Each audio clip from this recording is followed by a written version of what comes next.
Hello everyone and welcome to English learning camp. आज हम पढ़ने लगे हैं डिफरेंट काइंड्स ऑफ नाउन के बारे में। आज हम पढ़ेंगे कि नाउन की कौन कौन सी काइंड है।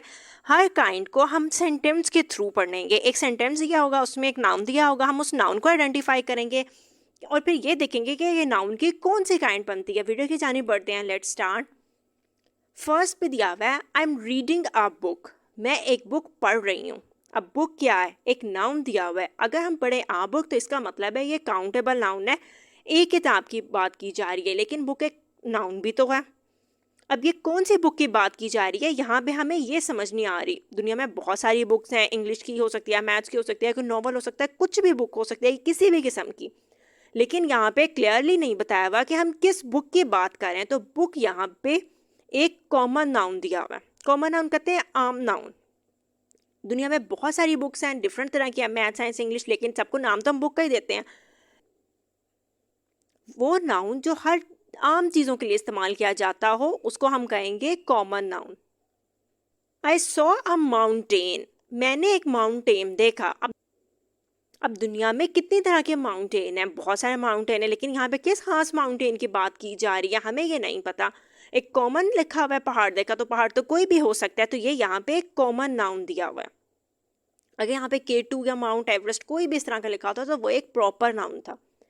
We live in a village. हम एक गाँव में रहते हैं। अब दुनिया में बहुत सारे गाँव हैं, लेकिन हमें ये नहीं पता कि यहाँ पे किस गाँव की बात की जा रही है। विलेज का नाम तो नहीं लिखा हुआ। अब हमें क्या पता कि यहाँ पे कौन से विलेज की बात की जा रही है। तो विलेज यहाँ पे एक कॉमन नाउन दिया हुआ है। ऑयल यहाँ पे क्या है? एक नाउन है, लेकिन क्या हम ऑयल को काउंट कर सकते हैं? ऐसा पॉसिबल नहीं है कि हम ऑयल को काउंट कर सकें। तो ऑयल एक अनकाउंटेबल नाउन है। एक ऐसा नाउन जिसे हम काउंट ना कर सकते हैं उसे हम कहते हैं uncountable noun. The water is hot. पानी गर्म है। क्या हम पानी को काउंट कर सकते हैं? तो ऐसा पॉसिबल नहीं है कि हम पानी को काउंट कर सकें। तो पानी एक यहाँ पे, वाटर एक यहाँ पे अनकाउंटेबल नाउन दिया हुआ। Honey is sweet. शहद मीठा है। तो क्या हम शहद को काउंट कर सकते हैं? ऐसा पॉसिबल नहीं है। तो हनी यहाँ पे अनकाउंटेबल नाउन है। अब जिस तरह बटर हो गया, सॉल्ट हो गया, ऐसे नाउन जिन्हें हम काउंट ना कर सकते हो उन्हें हम कहते हैं अनकाउंटेबल नाउन।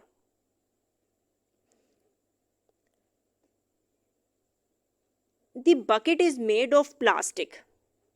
बकेट जो है वो प्लास्टिक की बनी हुई है। बकेट क्या है? किसी भी चीज़ का नाम है। तो किसी भी चीज़ का अगर नाम हो तो वो होता है कॉमन नाउन। प्लास्टिक क्या है? मुख्तलिफ चीज़ें बनाने के काम आता है ना, मटीरियल है एक तरह का। तो ये है प्लास्टिक एक मटीरियल नाउन जिससे हम मुख्तलिफ चीज़ें बना सकते हैं। तो कोई ऐसा नाउन जिससे हम मुख्तलिफ चीज़ें बना सकते हों उसे हम कहते हैं material noun. The ring is made of iron. Ring जो है वो आयरन की बनी है। अब रिंग क्या है? किसी चीज़ का नाम है, तो ये यहाँ पे एक नाउन दिया हुआ है। आयरन क्या है? चीज़ें बनाने के काम आता है, मटीरियल है एक तरह का। तो आयरन यहाँ पे मटीरियल नाउन दिया हुआ है। मटीरियल नाउन कोई ऐसा नाउन जिससे हम मुख्तलिफ चीज़ें बना सकते हों। The flock of parrots was sitting. Parrots का जो ग्रुप था वो बैठा हुआ था। जब एक ग्रुप में बहुत सारे परिंदे हों, कोई इंसान हो, कोई चीज़ें हों, और हम कोई ऐसा वर्ड इस्तेमाल करें जो हमें इशारा करे कि हम ग्रुप में बात कर रहे हैं, यानी इसमें काफ़ी सारे परिंदे हैं, तो उसको हम कहते हैं कलेक्टिव नाउन। कलेक्टिवली हमने बता दिया फ्लोक के वर्ड से कि हम ज़्यादा सारे परिंदों की बात कर रहे हैं।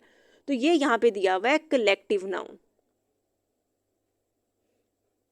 आई होप कलेक्टिव नाउन अच्छे से क्लियर हो गया, जब हम ग्रुप में ज़्यादा सारी चीज़ें बता रहे हैं।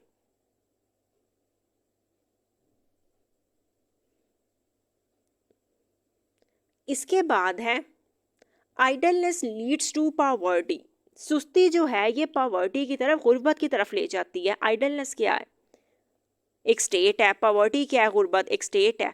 कोई भी ऐसा एक्शन हो, कोई स्टेट हो, कोई क्वालिटी हो जिसे ना आप देख सकते हो ना आप हाथ लगा सकते हो, उसे हम कहते हैं एब्स्ट्रैक्ट नाउन। अब आइडलनेस, सुस्ती को ना हम देख सकते हैं ना हम हाथ लगा सकते हैं, तो ये यहाँ पे एब्स्ट्रैक्ट नाउन दिया हुआ है। पावर्टी एक स्टेट है जिसे ना हम देख सकते हैं ना हम हाथ लगा सकते हैं, तो ये यहाँ पे एब्स्ट्रैक्ट नाउन है। कोई ऐसा नाउन जिसे ना हम देख सकते हो ना हम हाथ लगा सकते हो। Car theft is on the increase. Car क्या है? नाउन है, एक किसी चीज़ का नाम है। थेफ्ट होना क्या है? एक्शन है। जिस तरह फाइट, लाफ्टर, एक्शन है ना, जिसे ना हम देख सकते हैं ना हम हाथ लगा सकते हैं। तो थेफ्ट एक हमारा जिसे ना देखा जा सकता है ना हाथ लगाया जा सकता है, तो ये एक एब्स्ट्रैक्ट नाउन है। He is a brave boy. Brave होना क्या है, किसी की क्वालिटी है। तो ब्रेव यहाँ पे एब्स्ट्रैक्ट नाउन दिया हुआ है, किसी भी इंसान की क्वालिटी है। अगर कोई बॉय या गर्ल लिखा हुआ होता है तो वो एक कॉमन नाउन होता है। अगर यहाँ पे लिखा हो Ali is a brave boy, तो हम कह सकते हैं अली एक प्रॉपर नाउन है। बॉय कॉमन नाउन में आता है, लेकिन जब एक खास इंसान का नाम आ जाए तो वो एक प्रॉपर नाउन होता है। द फर्स्ट मंथ इज जनवरी। जिस तरह हम देखें, जनवरी क्या है, एक ख़ास महीने की बात की जा रही है। जब हम मंथ कह रहे हैं तो हमें ये नहीं पता लग रहा कि हम किस महीने की बात कर रहे हैं। जनवरी एक क्लियर मंथ बता रहे हैं, तो जनवरी एक प्रॉपर नाउन है। प्रॉपर नाउन कहते हैं किसी खास इंसान का नाम, चीज़ का नाम, जगह का नाम। जिस तरह मंथ का नेम आ गया, कोई ख़ास डे का जिस तरह देखें नेम आ गया। यहाँ लिखा हुआ है टुडे इज़ मंडे। अब एक ख़ास दिन की बात की जा रही है ना, हफ्ते में तो कई दिन आते हैं, 7 दिन आते हैं। अब 7 में से मंडे ख़ास दिन की बात की जा रही है, तो मंडे एक प्रॉपर नाउन है। Her name is Zahra. उसका नाम ज़हरा है। अब दुनिया में कई लड़कियां हैं, लेकिन हम खास लड़की ज़हरा की बात कर रहे हैं, तो ज़हरा एक प्रॉपर नाउन है। प्रॉपर नाउन किसी खास इंसान का नाम, चीज़ का नाम, जगह का नाम, पर्टिकुलर नेम को कहते हैं, मखसूस नेम को, खास नाम को। इसके बाद है I want to eat an apple. मैं एक एप्पल खाना चाहती हूँ। अब एप्पल क्या है, एन एप्पल, एक एप्पल की बात की जा रही है। एप्पल्स क्या होते हैं, काउंटेबल होते हैं। तो इसका मतलब है यहाँ पे काउंटेबल नाउन की बात की जा रही है।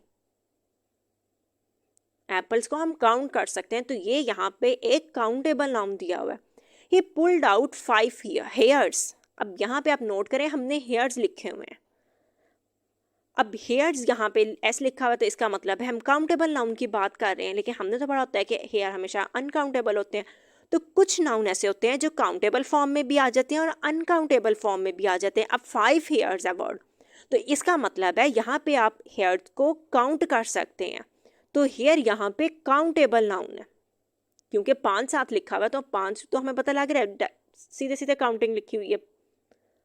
लेकिन जब सेंटेंस इस तरह से दिया हो हर हेयर इज़ ब्राउन, उसके बाल ब्राउन है, तो क्या हम यहाँ पे हेयर को काउंट कर सकते हैं? सर के बालों के बारे में जनरल ओपिनियन ये है कि इसको हम काउंट नहीं कर सकते। तो जब ये इस फॉर्म में दिया हो कि जब हम इन्हें काउंट ना कर सकते हो, तब ये अनकाउंटेबल फॉर्म में होते हैं। कुछ वर्ड ऐसे होते हैं जो काउंटेबल में भी आ जाते हैं और अनकाउंटेबल दोनों में आ जाते हैं। अब ऊपर 5 हेयर्स काउंट किया जा सकते थे, 5 थे तो वो काउंटेबल में थे। नीचे हम हेयर को काउंट नहीं कर सकते, तो ये यहाँ पे अनकाउंटेबल फॉर्म में दिए हुए हैं। तो हेयर ख़ास तौर पे ऐसा वर्ड है जो कई दफ़ा बहुत कंफ्यूजिंग हो जाता है, हमें समझ नहीं आती है अब काउंटेबल फॉर्म में आ रहा है या अनकाउंटेबल फॉर्म में आ रहा है। अब ये सेंटेंस पे डिपेंड कर रहा है कि आप इसको काउंटेबल में रख रहे हैं या आप इसको अनकाउंटेबल में रख रहे हैं। आई होप आपको ये सारे सेंटेंसेस अच्छे से क्लियर हो गए होंगे। अगर आप काइंड्स ऑफ नाउन पढ़ना चाहते हैं डेफिनेशन के साथ या एग्जाम्पल्स के साथ, तो वीडियो का लिंक ऊपर आ रहा होगा, आप वहाँ पे पढ़ सकते हैं। इस वीडियो को अपने दोस्तों के साथ, क्लास फेलोज़ के साथ ज़रूर शेयर कीजिएगा। लाइक करें, कमेंट करें और चैनल को सब्सक्राइब करें। Thank you.